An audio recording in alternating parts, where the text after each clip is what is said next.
Northwestern basketball's greatest night, and all the pain it washed away. During a timeout with 1.7 seconds remaining, in a game tied 65-65, Northwestern assistant Brian James drew up a Christian Laettner-against-Kentucky-esque play. Nate Taphorn threw a football-style Hail Mary from under his own basket clear to the other side of the court. Dererk Pardon got ahead of the last Michigan defender, caught it just a few feet from the basket, laid it off the backboard and in. The Northwestern bench emptied in pandemonium. The students streamed onto the court. All of this happened right in front of my eyes, in an arena near and dear to my heart, on a night I'd circled weeks earlier in the event of just this very thing happening. And all I could think to tweet was a mild profanity. I came on a whim. A little over 2 weeks ago, after my alma mater Northwestern went on the road and upset a top-10 Wisconsin team, I thought to myself, man, I think they're actually going to do this. I looked at the remaining schedule and pinpointed a March 1st home game against Michigan as potentially the night the Wildcats might wrap up that thing we don't speak of. I convinced my editors to send me. I booked a flight from San Jose to Chicago. Northwestern promptly lost 3 of its next 4.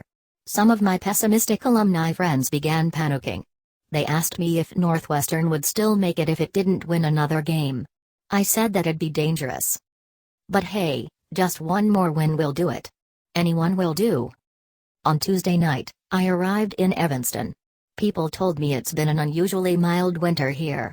I landed to cold and heavy rain. Bad omen? Upon checking into my downtown hotel, I noticed a sign for a Northwestern basketball meeting that night.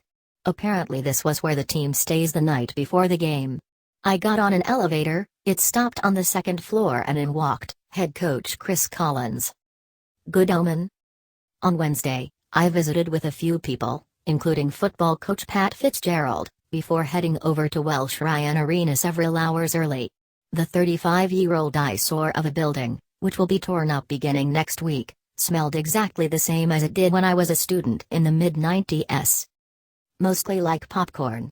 Or, as my friend Teddy Greenstein of the Chicago Tribune puts it, like dreams unfulfilled. I sat there in the near-empty arena and thought about all those nights here in college covering teams that went 7-20 and 7-22. The football team had just made its Cinderella run to the Rose Bowl. They did it with an 85-man roster. My friends and I wondered, how hard can it be to recruit 5 decent basketball players? And we kept wondering it for another 20 years. But on the scale of Northwestern basketball suffering, my 40-year-old buddies actually had it relatively easy. Before the game, I wandered around interviewing fans that looked like maybe they'd been coming here for a lot longer. I met Steve Wilson, class of 1970 and major donor to the program. He's been coming to these games for 51 years. Imagine following a basketball team for 51 years that's barely even played in the net. I bleed purple, he said. I met Tom and Mary Spiring, who drive 60 miles from Union Grove, Wisconsin, for every home game. They are not alums themselves but got hooked when their daughters went to school here. I've been nervous all day, Tom lamented. Just keep hoping. You can shoot me dead, but just let them win. And I met John Newcomb, class of 79, who told me lately the wait between games had become agonizing. I pull up every bracketology column I can find and try to convince myself I can make it to game time. I asked him what he thought that moment would be like come Selection Sunday if in fact Northwestern's name finally flashes on the screen. Well, I'm going to say when it happens, he said. It's going to be one of the great moments of my life, right up there with the day I married my wife, the birth of my children and Michigan beating Ohio State, in 1995, to send us to the Rose Bowl. This was about 10 minutes before tip-off. I looked up and suddenly noticed, whoa. This place is packed. In my day, there were games when I was covering the team for the student paper that I was the only student I knew there. On Wednesday, the first students ran to their seats as soon as the doors opened.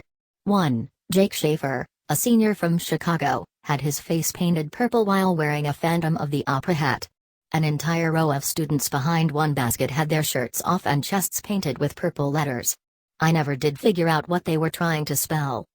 Tickets were going for $160 on StubHub. For a Northwestern basketball game.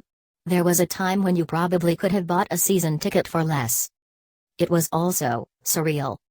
The game tipped off. It was close throughout. It was exciting.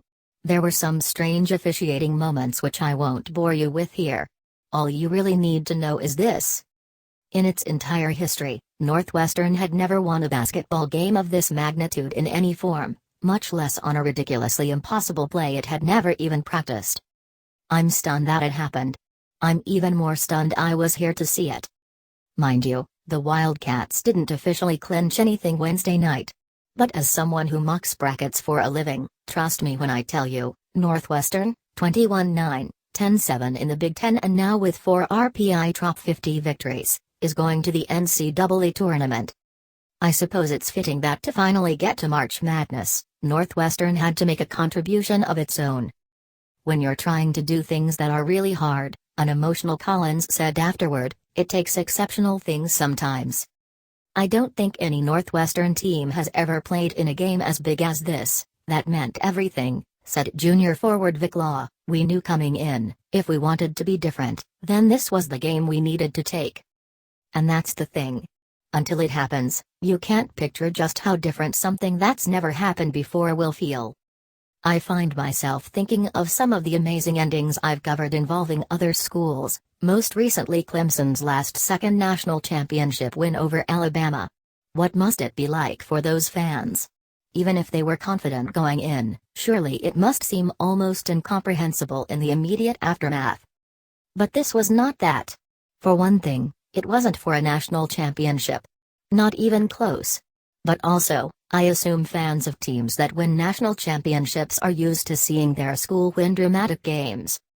Northwestern alums are conditioned to decades of watching the other team win dramatic games on their own home floor. In fact, the last game I attended here prior to this one was also against Michigan, in 2012, with Bill Carmody's team that year considered to be sort of on the bubble. Seemingly all his teams were sort of on the bubble, but they never got off it, because they never won games like this. They lost that 2012 game in overtime. And yet, I really did think right up to the end that this team was going to win. From the moment I stepped into that arena Wednesday, everything but the smell in the air seemed different. Different vibe. Different players. Different set of fans. Most of all, just a better team. They kept saying, in the huddle, "We're not losing tonight," said Collins. To be able to finish the game that way, it's fitting. As I stood there watching the post-game celebration unfold, waiting for the crowd to thin out a little before heading to the press conferences, Newcomb, the aforementioned 1979 alum, came right up to me on press row. "It was better," he shouted. "It was better. Even better than the all-time great life highlight he'd imagined." As for the moment he and every other long-suffering Purple faithful has been waiting for, that comes a week from Sunday. It's a moment my friends and I used to joke about in our dorm room 20-something years ago because it seemed like such an unattainable fantasy. At some point, the name of a certain school will come on the screen, and Greg Gumbel will say it, Northwestern. There will be a seed. There will be a location. There will be an opponent. Yes, it's really happening. I wouldn't believe it, except I saw it with my own eyes.